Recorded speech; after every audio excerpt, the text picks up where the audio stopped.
Megawati itu kan presiden kecelakaan Indonesia gitu kan. Karena setelah gusur Gus Dur barulah terjadi penjualan Indosat, Blok Tangguh, kapal tanker Pertamina, apalagi mengeluarkan surat keterangan lunas BLBI itu sudah. Kenapa kamu membuat ini? Siapa saja yang terlibat kan gitu. Jadi menteri tidak usah takut dong. Ya, saya melihat ini soal pagar laut ini terjadi semula terjadi saling lempar tidak tahu, akhirnya ketahuan. Karena banyak orang di Indonesia ini yang tidak sadar akan perilakunya masa lalu. Contoh nih, Mahfud MD, mantan Menko Polhukam. Waktu dia mendapatkan gaji yang besar dan fasilitas sebagai Menko Polhukam di zaman Jokowi, dia tidak pernah mengkritik pemerintah Indonesia. Dia tidak pernah mengkritik Jokowi. Padahal, apakah penegakan hukum zaman Jokowi lebih bersih dari zaman Prabowo? Megawati adalah presiden kecelakaan. Itu sebuah ungkapan dari seorang bapak yang nanti kita akan saksikan videonya sebentar lagi. Dan juga di video lainnya kita akan temukan bagaimana seorang Hotman Paris Hutapea menyemprot Mahfud MD terkait dengan penegakan hukum yang terjadi di Indonesia. Selama ini seringkali Mahfud memberikan kritikan pedas terhadap penegakan hukum, dan terkait dengan kasus pagar laut yang baru-baru ini lagi viral, Hotman justru mengungkapkan harusnya Mahfud juga malu karena penegakan hukum yang dianggapnya bahwa tidak sesuai dengan harapan itu terjadi juga masa di mana ia telah menjadi Menko Polhukam ketika rezim Pak Jokowi. Dan di dalam video ini kita akan saksikan juga ketika ada pembekalan untuk para kader PDI Perjuangan, dalam hal ini para anggota DPRD terpilih. Di situ ada hadir seorang kritikus yang juga adalah pengamat politik, Rocky Gerung, yang mengungkapkan beberapa pernyataan statement yang masih tetap juga menyindir atau menyerang mantan Presiden Jokowi. Dan di situ diduga kuat bahwa kemungkinan besar Rocky Gerung bakal bergabung di Partai PDI Perjuangan. Karena saat itu secara simbolis ada jaket PDI Perjuangan yang diserahkan atau dipakaikan oleh Adian Napitupulu. Apakah ini hanya sekedar sebuah souvenir atau sebuah penghargaan yang diberikan kepada Rocky Gerung selaku pemateri, ataukah ada indikasi atau ada simbol bahwa Rocky Gerung bakal bergabung di Partai PDI Perjuangan ini? Untuk tidak memperpanjang kata, kita langsung saja ke videonya.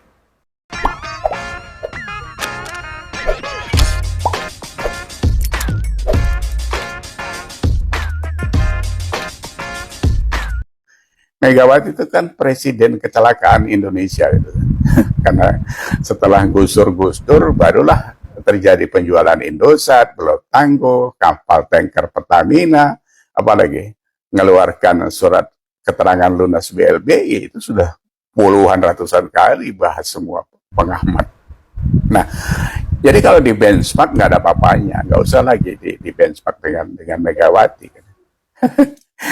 Megawati itu benchmarknya sama minyak urut saja yang dikirimkan ke Ahmad Mujani untuk Pak Prabowo, nggak tahu ditinggal ke India. Ya lebih milih India lah untuk ngurusin negara daripada ngurusin Neopilin ulang tahunnya gitu. Nah jadi balik lagi terhadap apa sih yang sudah dirugikan terhadap rencana pengurukan 30,6 km di Banten itu. Bagaimana ributnya soal PIK dulu yang pernah ditolak Ahok, ditolak Anies, walaupun pada akhirnya Anies juga memberikan IMB ribuan di PIK itu. PIK itu kan luasnya lebih kurang 1.000 hektar konon. Nah, di sekarang apa yang terjadi di PIK? Kalian pernah ke sana kan, orang Jakarta? Saya baru ke sana 2 minggu yang lalu. Ribuan manusia beraktivitas di situ. Dari mulai pembantu rumah tangga, tukang sapu, penjaga toko, penjaga restoran. Berapa putaran uang yang terjadi di sana itu? Ya, coba kebayang nggak kalau sampai 30 km itu diuruk dan menjadi daerah kawasan baru, ekonomi baru di Banten. Bagaimana dampaknya terhadap masyarakat setempat? Berapa putaran ekonominya? Itu yang harus dikalkulasi juga. Jangan cuma kalian seolah-olah menjadi pahlawan membela nelayan. Nelayan satu hal harus dipikirkan bagaimana jalan keluarnya gitu kan. Tapi bukan berarti itu menjadi ganjelan terus menghambat Indonesia yang begitu luar biasanya untuk maju ke depan gitu.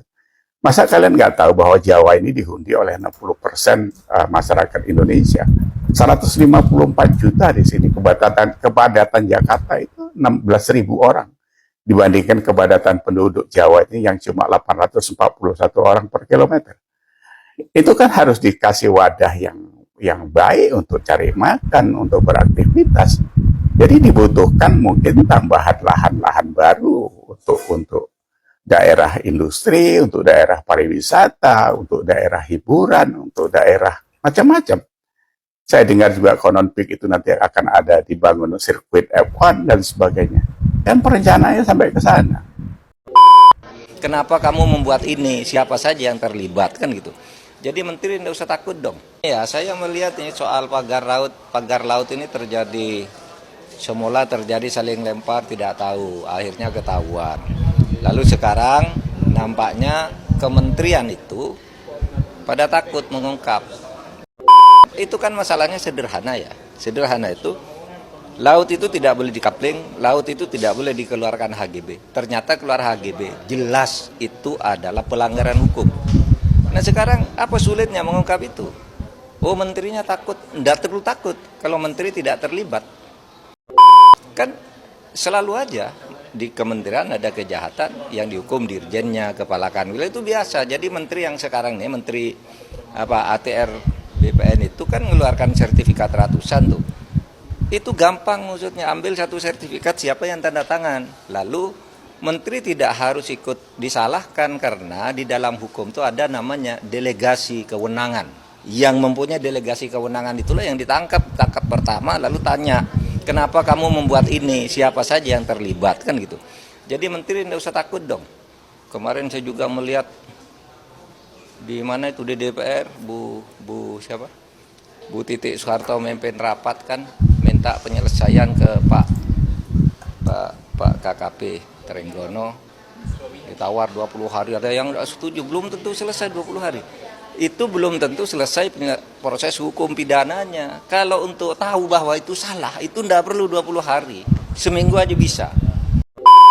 Kami salah, ini yang keluar sekian, kira-kira yang harus ditanya ini, baru masuk ke proses hukum, itu yang lama. Kalau cuma untuk KKP menyelesaikan secara internal bahwa ini nomor sekian ini salah, ini salahnya di sini, itu paling lama seminggu bisa kok. Tapi ini ada yang membela itu belum tentu cukup 20 hari, belum tentu cukup sekian bulan. Salah. Itu gampang kok. Itu menyelesaikan dalam arti di lingkup tanggung jawabnya, bukan menyelesaikan proses hukum pidananya gitu. Kok jadi berdebat enggak karuan. Selesai.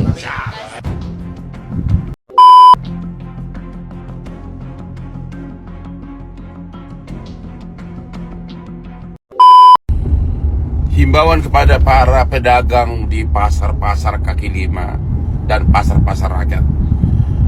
Segera Anda menjual kaca pembesar agar orang semakin gampang mengaca dirinya sendiri. Karena banyak orang di Indonesia ini yang tidak sadar akan perilakunya masa lalu. Contoh nih, Mahfud MD, mantan Menko Polhukam. Waktu dia mendapatkan gaji yang besar dan fasilitas sebagai Menko Polhukam di zaman Jokowi, dia tidak pernah mengkritik pemerintah Indonesia. Dia tidak pernah mengkritik Jokowi. Padahal, apakah penegakan hukum zaman Jokowi lebih bersih dari zaman Prabowo? Tapi karena dia mendapat jabatan empuk, dia tetap cari muka kepada Pak Jokowi. Sekarang Prabowo baru 100 hari, sudah kemana-mana dia punya kritik dan nggak tahu lah, ucapannya sangat kasar kadang-kadang. Mahfud MD, cepat ke pasar kaki lima, beli kaca agar kaca mukamu sendiri. Kaca yang jelas siapa kamu masa lalu. Masalah hukum sekarang, penegakan hukum sekarang adalah hasil keruwetan masa lalu di masa kamu. Kawan-kawan, sadar nggak ya beberapa akhir-akhir ini ya, terakhir-terakhir ini ada partai yang dulunya sangat vokal, ya, yang beberapa bulan terakhir ini ya sangat vokal, kemudian sekarang nggak ada suaranya, bahkan membicarakan masalah pagar laut yang viral aja itu nggak ada. Ya, Deddy Sitorus, ya, Adian Apitupulu, ya, yang dulu vokal banget nih, ya diem. Apalagi nunggu hasil negosiasi kah? Keputusannya seperti apa antara pertemuan, wacana pertemuan antara Megawati dengan Prabowo, gitu ya. Ya, masih disuruh diem dulu gitu ya. Nah, itu dalam kediaman, dalam keheningan dia, tiba-tiba Rocky Gerung muncul di hadapan para kader-kader dan tokohnya yang hebat-hebat itu, gitu ya. Kita tahu sejarahnya, ya. Jas merah kan dibilang, jangan lupakan sejarah. Kita tahu sejarahnya pada masa dekade, kita tarik 5 tahun, 10 tahun yang lalu, ya. Rocky Gerung itu musuh banget sama PDIP. Bertempur dia. Sekarang menyatu dengan satu frekuensi yang sama. Anti siapa? Anti Mulyono. Ya kan? Tapi menjilat Prabowo. Itu loh, itu sama jadinya mereka. Ya sebagai simpatisan PDIP waktu saya dulu ya. Saya senang sekali melihat Megawati, yang melihat dulu Budiman Sujatmiko, kemudian melihat Dita Indahsari ya. Waktu saat itu ya zaman-zaman PRD gabung ya. Saya tuh sangat senang melihat ideologinya. Ya, nggak ada itu model-model kayak model Rocky Gerung gitu menyatu sama mereka. Tetapi sekarang yang dulunya minyak sama air bisa nyatu. Jalan untuk berpisah itu sudah mulai ditempuhkan. Ya, berpisah tapi pelan-pelan saja. Mengutip lagunya Tantri ya, Kota. Saya setuju dengan apa yang dikatakan oleh Pak Mahfud ya, mantan Menko Polhukam. Kan beliau bilang bahwa aneh kasus ini gitu loh. Jadi kalau sampai sekarang aparat belum bergerak gitu kan. Sebenarnya peristiwanya sudah ada. Orang-orangnya mudah sekali ditelusuri gitu loh. Kenapa sampai sekarang aparat hukum belum melakukan tindakan penegakan hukum? Bahkan sudah ada laporan kan dari koalisi masyarakat sipil kan ke Barreskrim Polri kan. Ya. Apa yang menyebabkan? Ada satu lagi pertanyaan yang terkait. Kenapa Presiden Prabowo itu memerintahkan ke Angkatan Laut untuk menyegel, untuk membongkar, untuk mengusut? Kenapa tidak langsung memerintahkan ke Kapolri? Ya. Nah, ini ada dugaan juga. Ini ada tanda-tanda ya tadi. Ya bisa jadi kan ada anggapan begini karena Kapolri itu kan banyak yang menganggap dia itu kan sangat terkait dengan kekuasaan masa lalu. Bisa jadi Pak Prabowo tidak terlalu percaya dengan Kapolri untuk mengatasi masalah ini. Wajar ya, karena ini kan mereka sudah berhubungan cukup lama. Tapi ya saya kira itu wajar ya, karena ini kan mereka sudah berhubungan cukup lama. Tapi ada tadi dua kado yang sangat menyenangkan bagi Ibu Megawati. Yang pertama itu adalah lukisan-lukisan yang dihasilkan oleh para seniman dan kemarin dibuat di Taman Suropati, dan tadi ditunjukkan kepada Ibu Megawati lukisan-lukisan itu. Sekaligus mereka menitipkan pesan supaya para pasar seni di Jakarta itu betul-betul dihidupkan kembali, dibantu oleh pemerintah Provinsi Jakarta. Dan tadi Bang Dul sudah berkomitmen untuk bagaimana mendorong supaya pasar seni itu betul-betul bisa hidup. Dan yang kedua tadi banyak aspirasi supaya Ibu Megawati kembali memimpin PDI Perjuangan karena masih sangat dibutuhkan.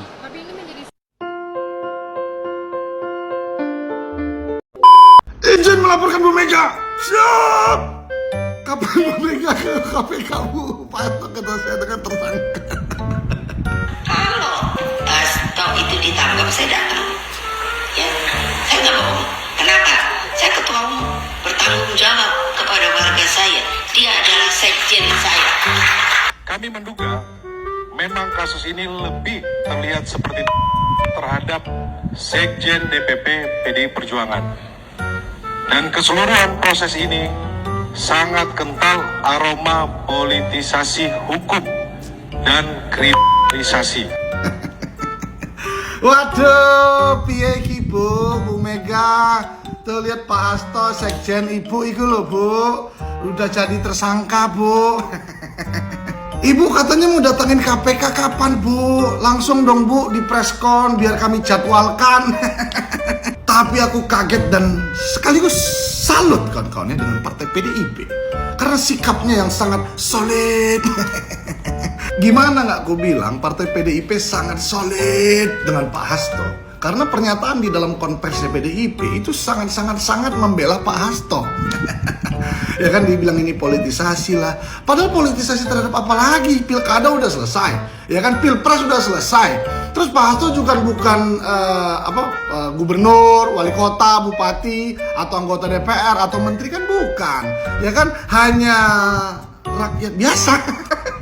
Harusnya menurutku PDIP berjiwa kesatria untuk bilang menghormati keputusan KPK dalam menetapkan tersangka Pak Hasto, ya kan? Dan melakukan upaya hukum lainnya. Contohnya melakukan pra-peradilan atas penetapan tersangka yang dibuat oleh KPK kepada Pak Hasto kader PDIP. Atau PDIP menyiapkan bukti-bukti ya nanti yang akan disuguhkan di persidangan yang kontra terhadap bukti-bukti dari KPK. Ya kan itu menurutku lebih berjiwa ataupun bersikap kesatria daripada seperti ini. Kesannya PDIP ya yang penting ini kader kita, ini sekjen kita bela mau benar mau salah. Nah ini nggak tepat kawan-kawan. Oh iya terakhir kawan-kawan, jangan lupa kita ingatkan Bu Mega untuk datang ke KPK karena cepat atau lambat mungkin Pak Hasto akan ditahan ya kan. Ada apa dengan PDI Perjuangan? Ingat di saat Pilpres kemarin ya, PDI Perjuangan mengatakan jika PDI Perjuangan kalah di dalam Pilpres tersebut, maka PDI Perjuangan akan menjadi oposisi secara total. Oke? Lalu mendekat di saat Hasto bermasalah ya, PDI begitu menyampaikan dengan santainya ya, dan disampaikan oleh kadernya bahwa PDI walaupun sebagai oposisi tapi akan dekat kepada pemerintah Prabowo. Lagi-lagi siang tadi kader PDI Perjuangan mengatakan ada kemungkinan PDI Perjuangan akan bergabung kepada pemerintah. Apa? Kalian tahu? Tidak menjadi oposisi. Ada apa? Karena Hasto. Karena petinggi-petinggi PDI Perjuangan yang sedang bermasalah. Kenapa? Coba kalian bantu saya jawab. Kenapa? Aduh, padahal kemarin sudah berapi-api banget ya mengenai sinyal pertemuan antara Pak Prabowo dan Bu Megawati. Tapi apalah daya, Pak Prabowo memilih pergi ke India daripada bertemu dengan Ibu Megawati Soekarno Putri. Ya, dan ditanya saat itu kepada Pak Dasko selaku ketua harian Partai Gerindra, ya tidak ada deal tertentu katanya dengan PDIP, apalagi rencana untuk gabung kepada Koalisi Indonesia Maju atau Kim Plus. Pedih sekali. Padahal udah ngasih sinyal.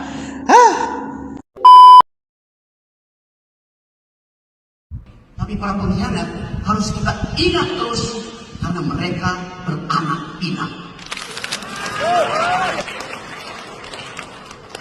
Mereka yang mengerti sejarah, ingat pesan Bung Karno, Jasmela, jangan sekali-sekali melupakan sejarah. Apa maksudnya? Jangan sekali-sekali melupakan para pengkhianat, itu maksud Bung Karno. Para pahlawan tidak menginginkan puja-puji. Mereka berkorban tanpa ingin dipuja. Tapi para pengkhianat harus kita ingat terus karena mereka beranak pinak.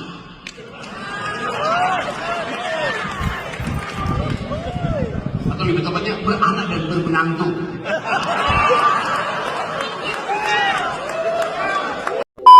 Anda senang nggak dengan kehamilan? Oh, saya senang karena saya akan memproduksi bonus demografi itu. Tapi coba tanya pada si bayi dalam kandungan. Hai bayi, janin, mau nggak kamu lahir? Mau, senang. Terus surveinya bilang begini, kalau kamu lahir, kamu potensi kekurangan gizi mengalami stunting. Bayi mulai ragu untuk lahir. Tapi dia bilang, karena dia ada makan siang gratis.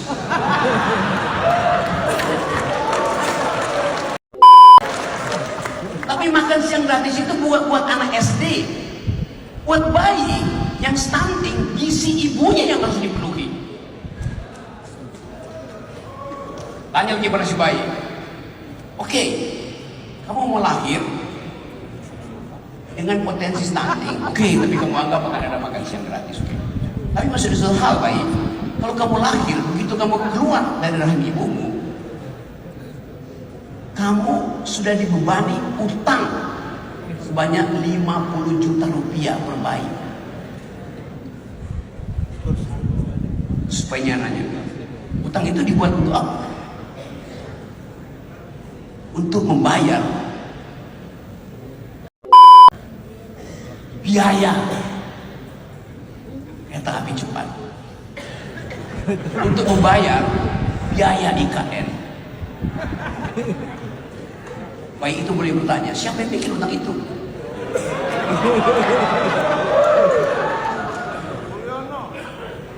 Ya, betul, ada Mulyono, barinya manggut-manggut.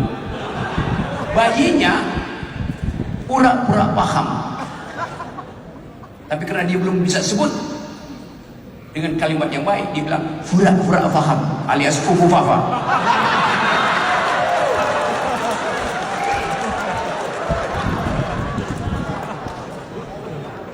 Jadi Anda bayangkan, bayinya nggak mau lahir karena dia tahu beban hidupnya.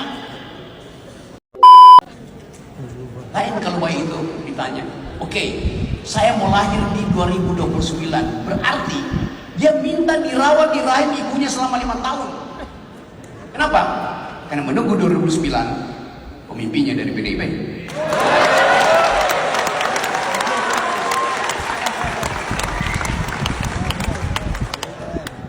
Kita ada dalam suasana itu. Pancasila bukan sekedar sudut pandang ideologi, tapi sudut pandang ilmu pengetahuan. Kompilasi dari 5 sila itu menentukan arah baru negeri ini, juga arah baru peradaban. Semua hal yang pernah dibayangkan oleh Bung Karno, kita riset ulang tentang ide perdamaian dunia yang pernah didalilkan oleh Immanuel Kant tahun 1700 sekian, diulangi oleh Bung Karno dalam banyak pidato dia. Ide tentang kemanusiaan yang beradab sekarang makin penting karena kita melihat bahwa ada disasosiasi antara ide keadilan sosial dan akumulasi kapital. Dan soal-soal ini membutuhkan studi intelektual, studi konseptual. Nah, kepentingan kita dengan partai ini, atau kepentingan saya dengan partai ini adalah memastikan bahwa percakapan-percakapan di luar yang membisingkan negeri ini, anggap saja sebagai arah yang sedang diluruskan oleh sejarah. Diperlukan kekacauan supaya kita tiba pada order. Diperlukan badai supaya kita tahu bahwa kapal ini diuji dalam berbagai macam metode badai. Fokus oleh banteng. Mengapa? Karena begitu kata Bung Karno, semua peralatan militer itu adalah milik rakyat. Hanya rakyat yang boleh mengendalikan kekuatan angkatan bersenjata, mengendalikan kepolisian, mengendalikan kejaksaan, mengendalikan KPK. Jadi disitulah berbunyi bahwa Vox Populi, Vox Dei. Yang diputuskan oleh rakyat tidak mungkin dicegah oleh Tuhan. Itu maksudnya suara rakyat, suara Tuhan.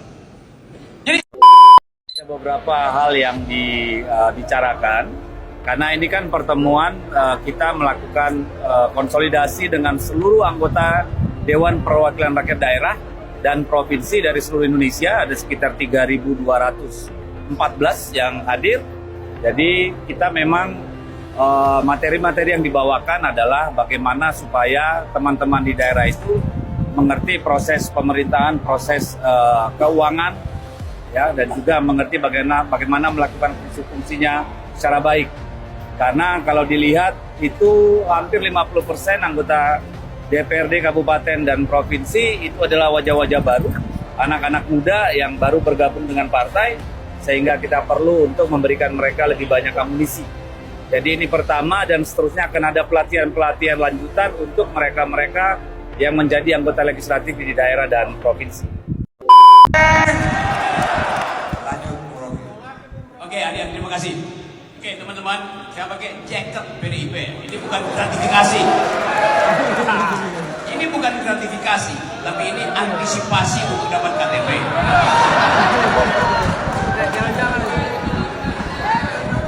Oke. Apa?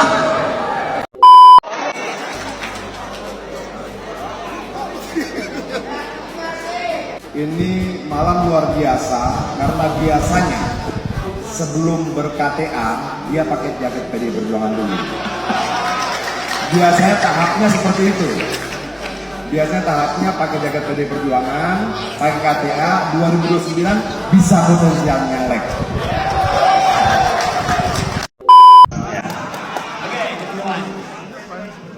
Saya tahu semua orang sedang mengintai keretakan di kabinet karena 100 hari. Tapi sebagian orang menginginkan keretakan kabinet diplester oleh PDIP. Jadi PDIP adalah faktor hari ini. Kalau kita lihat lambang negara, Garuda itu perisainya tanda banteng kepala itu ada di pojok kiri perisai lambang negara. Jadi tidak mungkin banteng dipisahkan dari Garuda.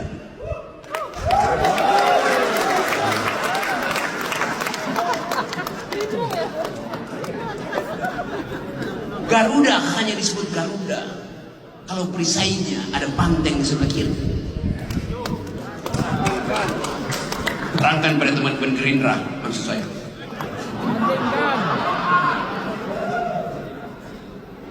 Garuda hanya disebut Garuda karena ada perisai sebelah kiri yang adalah kepala banteng.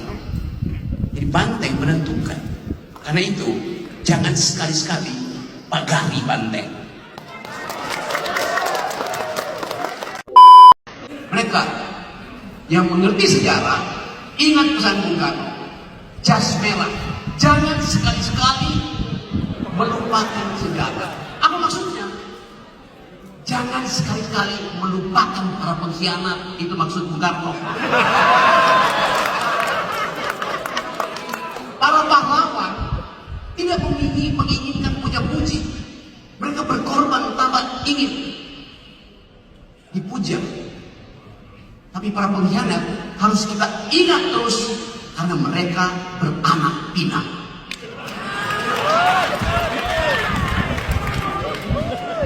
Atau lebih tepatnya beranak dan bermenantu.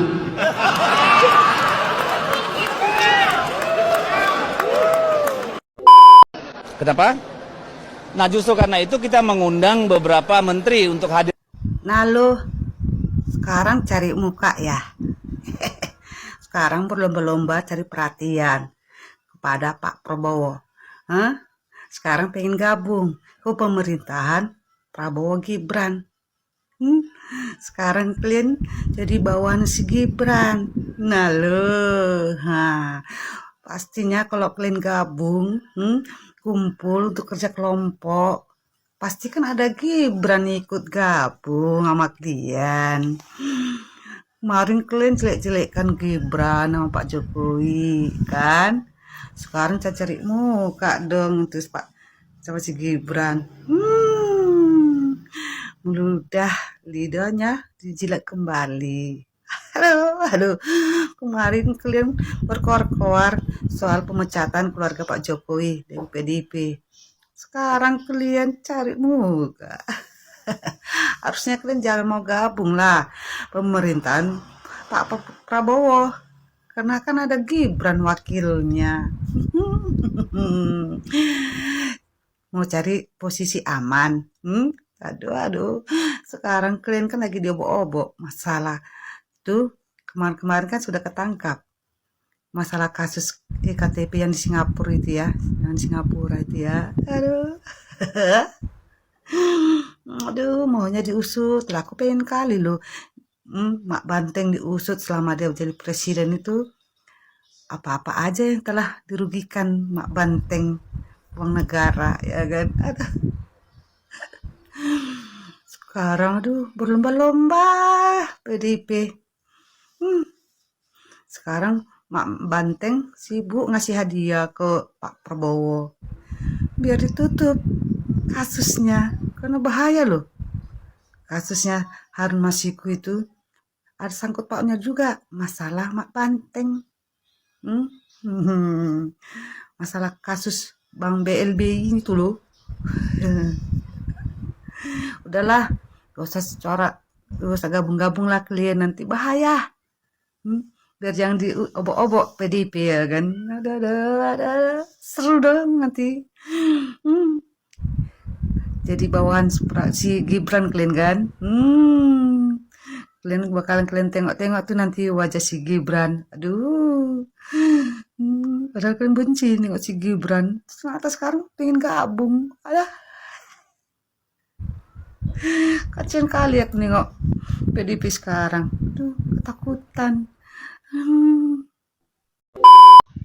Kami mohon Prabowo menolak berkoalisi dengan para pengkhianat yang telah mengkhianati Pak Prabowo. Jadi jangan mau berkoalisi dengan mereka. Mereka ada maunya, nanti ujung-ujungnya berkhianat. Emangnya dulu saya masih bisa loh, karena banyak loh. Ini gua nih apa sih namanya, pangkat-pangkat itu, dan itu sah loh. Nanti kalau gua pasangin Andika pasti lupa. Kenapa? Karena nggak ada loh yang namanya mantan presiden. Tanya sama Lauli, betul nggak? Lo saya aja kaget-kaget harus disebut pakai Presiden Republik Indonesia ke-5. Betul nggak? Lah kok sekarang maunya digituin? Ya enggak lah. Enak aja. Terus Polri, saya udah bilang mau ketemu Kapolri aja sampai hari ini nggak diterima. Ya biarin dah.